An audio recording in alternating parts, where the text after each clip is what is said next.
नमस्कार, बहुत स्वागत है आपका। आप देख रहे हैं खबर दमदार। मैं हूं शीनम शर्मा। सबसे पहले बात जौनपुर की होगी, जहां पर आकाशीय बिजली कहर बनकर गिरी है।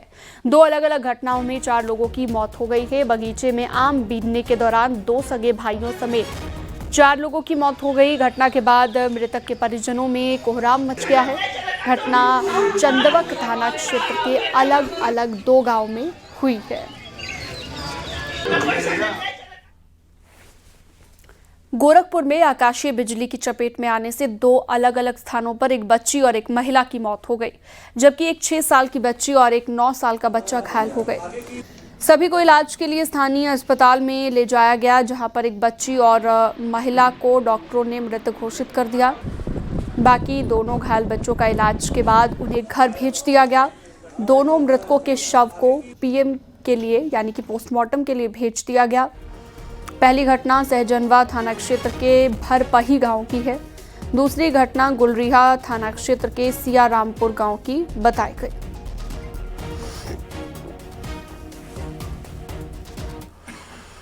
महोबा में मानसून की पहली बारिश के साथ ही तेज आंधी भी आई है। महुआ गांव में बारिश ने गर्मी से लोगों को राहत दे दी है और तेज आंधी ने कहर बरपाया।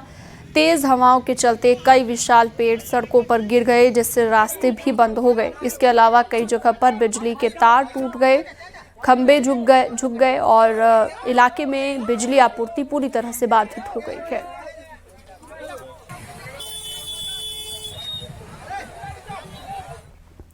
बुलंदशहर में तेज आंधी और बारिश ने जहां लोगों को गर्मी से निजात दिलाई, वहीं तेज आंधी में एक प्राइवेट स्कूल की दीवार गिर गई है। तेज हवा से स्कूल बिल्डिंग की छत पर लगे सोलर पैनल उड़कर पेड़ों पर टंगे नजर आए। औरंगाबाद और सियाना में आंधी बारिश की वजह से ज्यादा नुकसान हुआ है।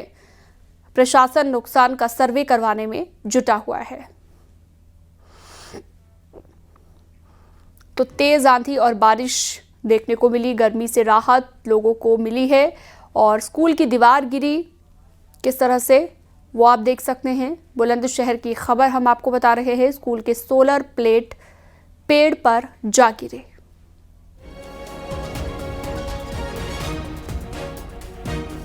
तो एक तरफ तो जो बारिश आई उससे गर्मी से जरूर लोगों को निजात मिल गई, मौसम में हुआ ये बदलाव लोगों को अच्छा लगा, लेकिन दूसरी तरफ जो नुकसान हुआ उसकी वजह से परेशानी का सामना जनता को करना पड़ा। तेज आंधी और बारिश की वजह से ये नुकसान हुआ है।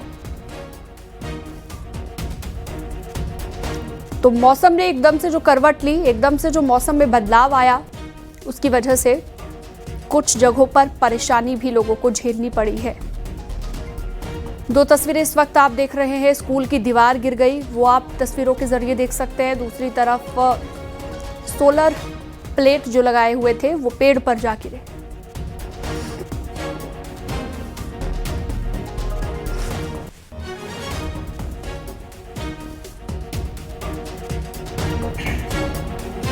एक बार फिर से आप ये 2 तस्वीरें देखिए। पहली तस्वीर जहां पर स्कूल की दीवार गिर गई, दूसरी तरफ जो सोलर प्लेट लगाए गए थे छतों पर वो पेड़ पर जाकर लटक गए, आप भी देख सकते हैं। बरेली में आकाशीय बिजली से 2 लोगों की दर्दनाक मौत हो गई है। 2 अलग अलग थाना इलाकों में आकाशीय बिजली से घटना हुई है। थाना मीरागंज इलाके में ईंट भट्टे पर मजदूर की आकाशीय बिजली से दर्दनाक मौत हो गई। मजदूर मंगली कच्ची ईंटों में भरे हुए पानी को निकाल रहा था। आकाशीय बिजली गिरने से मौत हो गई। और थाना बहेड़ी के मिर्जापुर पुल के पास आकाशीय बिजली गिरी है। बाइक सवार फरदीन अंसारी बरसात से बचने के लिए पेड़ के नीचे खड़ा हुआ। आकाशीय बिजली गिरने से मौके पर ही दर्दनाक मौत हो गई। पुलिस मौके पर पहुंची। पुलिस ने जांच पड़ताल कर कानूनी कार्रवाई शुरू कर दी। थाना बहेड़ी इलाके में फरदीन अंसारी और थाना मीरगंज जिला के मजदूर मंगली की मौत हुई है। मथुरा में टीले पर बने 6 मकानों के जमींदोज होने के बाद लगातार रेस्क्यू जारी है। मलबे से 3 शव निकाले गए।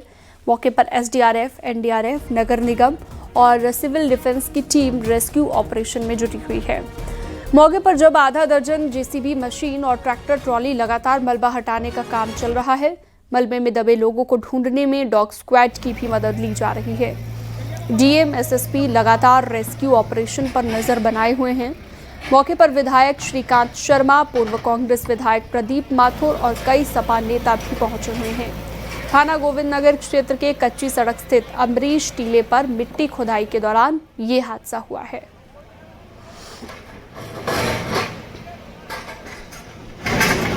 देखिए, बहुत दुर्भाग्यपूर्ण घटना है। अभी मैं मौके पे से ही आ रहा हूँ और 3 लोग यहाँ लाए गए हैं। जैसा मुझे यहाँ डॉक्टर साहब ने बताया है कि तीनों ही मृत अवस्था में हैं। बहुत दुखद घटना है, हमारी पूरी संवेदना है मृतक परिवारों के प्रति। और इसमें माननीय मुख्यमंत्री जी को भी हम पत्र लिखेंगे, अपील भी करेंगे कि इसकी जांच, उच्च स्तरीय जांच हो कि कौन कौन लोग इसमें संलिप्त हैं। वहाँ स्थानीय लोगों ने बताया कोई माफिया यहाँ काम करता है। अब कौन लोग हैं उसमें, कहाँ से परमिशन मिली इनको, किन हालात में मिली, नहीं मिली, किसके नाम कागज़ हैं, वो उच्च स्तरीय जांच में इन सब चीज़ों का खुलासा होगा। और जो भी दोषी होंगे उनके खिलाफ हम माननीय मुख्यमंत्री जी को अपील करेंगे कि सख्त कार्रवाई हो, एक नज़ीर बने।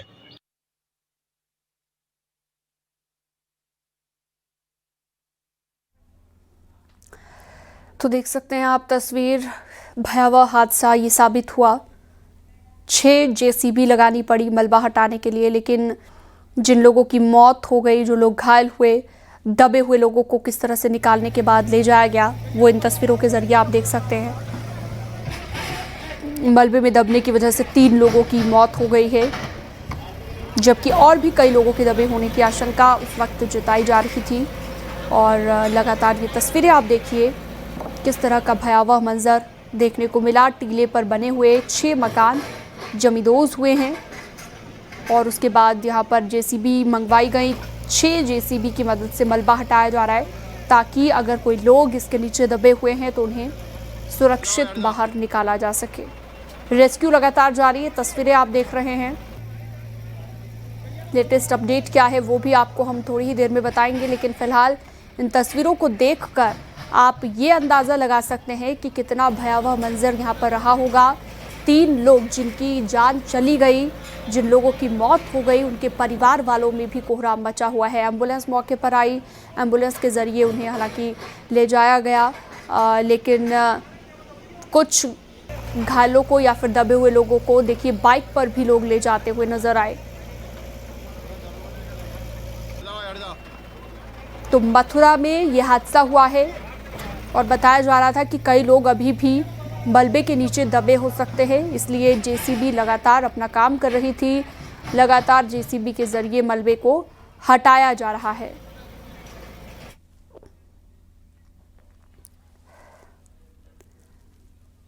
तो लगातार ये तस्वीरें आपको हम दिखा रहे हैं।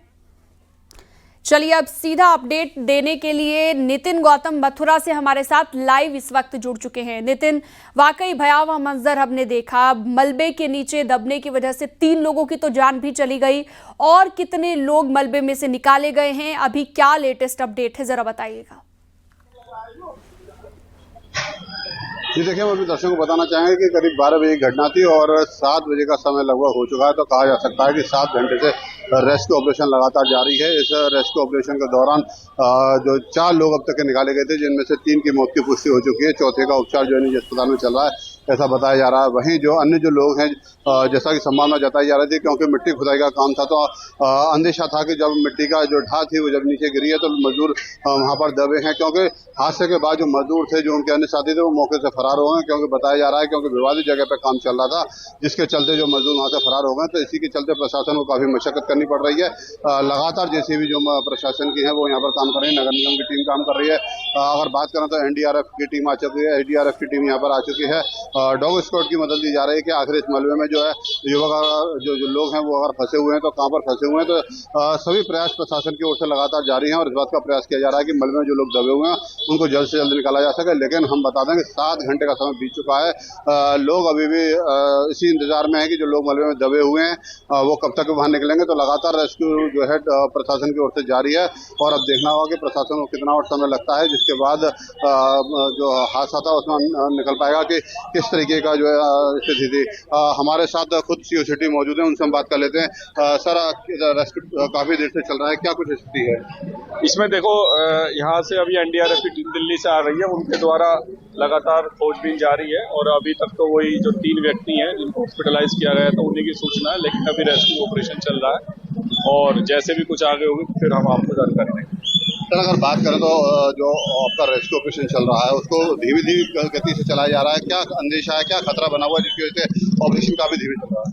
नहीं, ऐसा है ना, मिट्टी की ढांग के ऊपर वो मकान है तो उनको सीधे सीधे निकाला जा रहा है, तो जिसकी वजह से कोई और कैजुअलिटी या कोई और मतलब डैमेज ना हो, इसलिए उसकी थोड़ी स्पीड स्लो है, बट ये है कि रेस्क्यू ऑपरेशन लगातार जारी है। तो देखिए, जो CO सिटी से उन्होंने बताया कि जो रेस्क्यू ऑपरेशन है वो लगातार जारी है, क्योंकि 70-80 फुट पर जो मकान जो है वो बने हुए हैं, आधे मकान जो है जमींदोज हुए हैं, आधा मकान अभी भी हिस्सा उनका खड़ा हुआ है। तो प्रशासन इसलिए काफी एहतियात बरते हुए है कि ताकि अगर मिट्टी की ढाको जो मलबा है जो रेस्क्यू ऑपरेशन किया जा रहा है, अगर मिट्टी की ढाको हटाते हैं तो ऊपर से मकान और गिर सकते हैं और एक बड़ी जनहानि भी फिर हो सकती है। तो लिहाजा इसको देखते हुए जो प्रशासन की टीम है वो रेस्क्यू ऑपरेशन को काफी सोच समझ कर चला रही है। जी ठीक है नितिन, आपने विस्तार से जानकारी दी, बहुत शुक्रिया आपका जुड़ने के लिए। बढ़ते हैं आगे, खबर ग्रेटर नोएडा से है। पुलिस ने अपहरण केस का खुलासा करते हुए 2 लोगों को सकुशल बरामद कर लिया है और 5 किडनैपर्स को गिरफ्तार किया गया है। पूछताछ में इन लोगों ने बताया कि ये लोग लोन के महंगे ब्याज को वसूलने के लिए अपहरण करते हैं।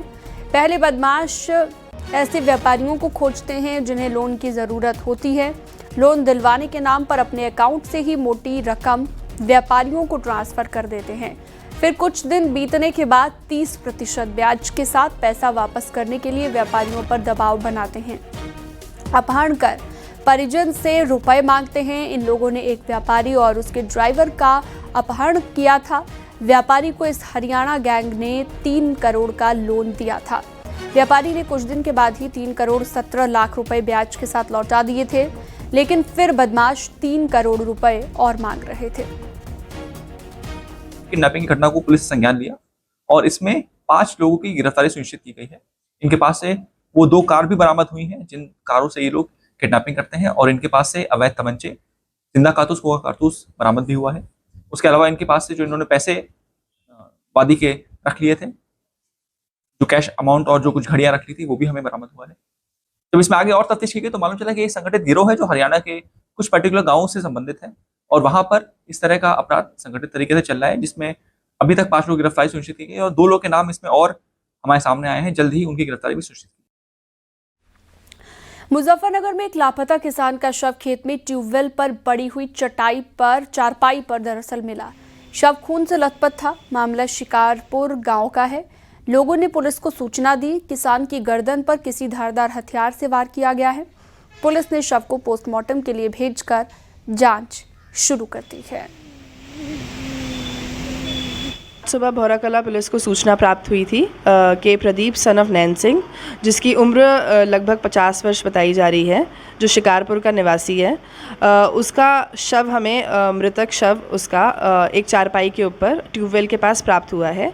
तहरीर प्राप्त हो गई है और विधिक कार्रवाई की जाएगी और मौके पर शांति व्यवस्था मौजूद है, कायम है। बरेली में एक पति ने अपनी पत्नी की हत्या कर दी। दोनों की 3 महीने पहले ही शादी हुई थी। पति को पत्नी के चरित्र पर शक था, इसलिए उसने सोते समय पत्नी की गला रेत कर हत्या कर दी।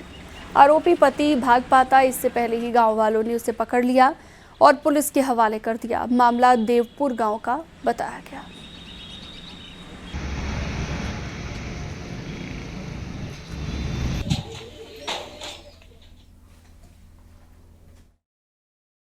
यह सूचना प्राप्त हुई कि कुंवर सेन नामक एक व्यक्ति ने अपनी पत्नी की हत्या कर ली है। इस सूचना के पश्चात थाना भमौरा पुलिस द्वारा त्वरित कार्रवाई करते हुए अभियुक्त को अपनी गिरफ्त में ले लिया गया है और घटना में प्रयुक्त सभी हथियारों को बरामद कर लिया गया है। शव को पोस्टमार्टम हेतु मोर्चरी भेजा जा रहा है। अग्रिम विधिक कार्रवाई सुनिश्चित की जाएगी। मुरारी बापू के सूतक काल में बाबा विश्वनाथ के दर्शन का मामला गंभीर होते ही उन्होंने माफी मांग ली है। मुरारी बापू ने साधु संतों के विरोध के बीच माफी मांग ली है।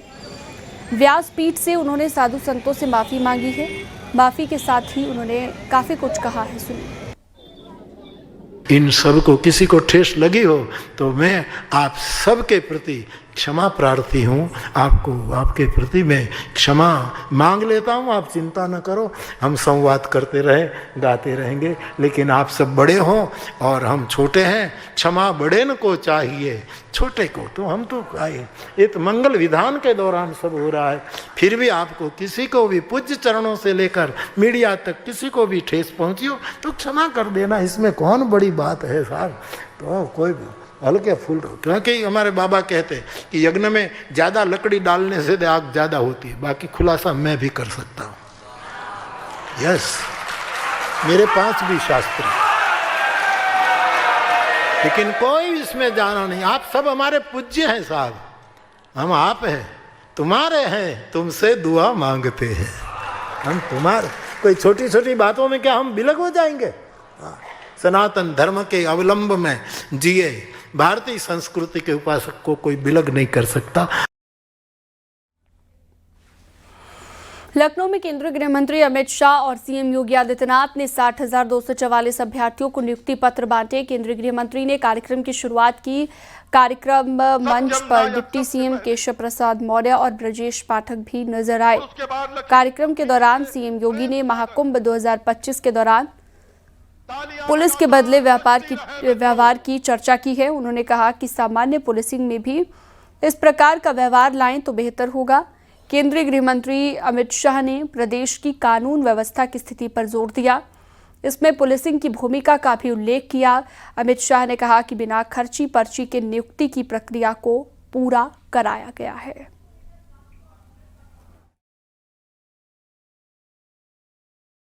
चौदह से 17 तक भारत सरकार की कोई सुधार प्रक्रिया दूर दूर तक उत्तर प्रदेश में दिखाई नहीं पड़ती थी। 17 में योगी जी मुख्यमंत्री बनने के बाद उत्तर प्रदेश पुलिस में भी सुधार की प्रक्रिया शुरू हुई। पहले के जमाने में कई सारी भर्तियां भी हुई, इस प्रकार की रैली भी हुई। शायद इस बार संख्या सबसे ज्यादा है, मगर मेरी दृष्टि से संख्या के ज्यादा एक बात बड़ी महत्वपूर्ण है। मेरे सामने 60,244 युवा बैठे हैं। मैं उनके सामने हिम्मत से कह रहा हूं, किसी को एक काने पाई की भी रिश्वत किसी को देनी नहीं पड़ी है।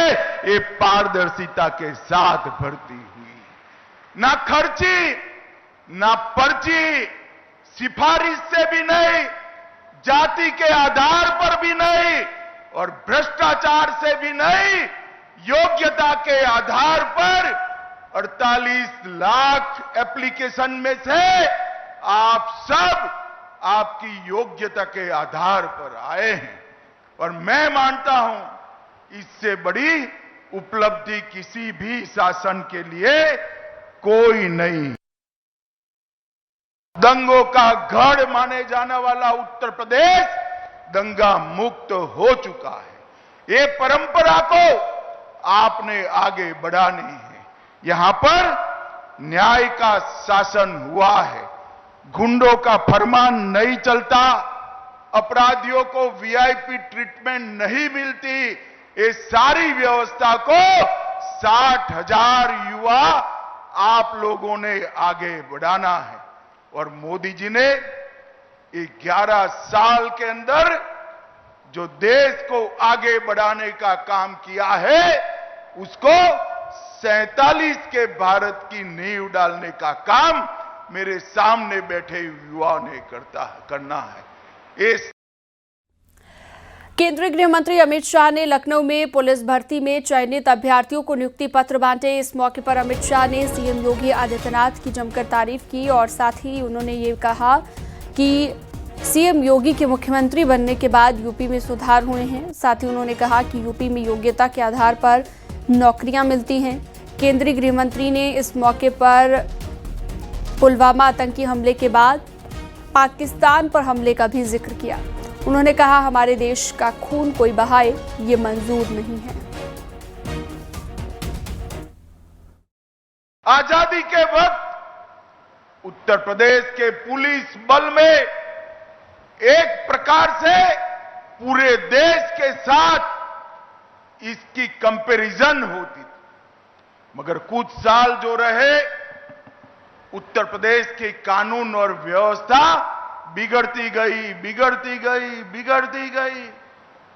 और हमारे 2017 में भारतीय जनता पार्टी की सरकार बनी, योगी जी मुख्यमंत्री बने, उत्तर प्रदेश पुलिस फिर से नई बुलंदियों को हासिल करने के रास्ते पर आगे बढ़ रहा है। इस मौके पर सीएम योगी ने पुलिस वालों को कई नसीहतें भी दी और कहा कि ट्रेनिंग के दौरान जितना पसीना बहाओगे, असल जिंदगी में उतना कम खून बहाने की जरूरत पड़ेगी। इस मौके पर सीएम योगी ने पहले की सरकारों पर निशाना साधा और कहा 2017 से पहले भर्ती में काफी गड़बड़ियां होती थी, जबकि अब पारदर्शी तरीके से बहाली हो रही है।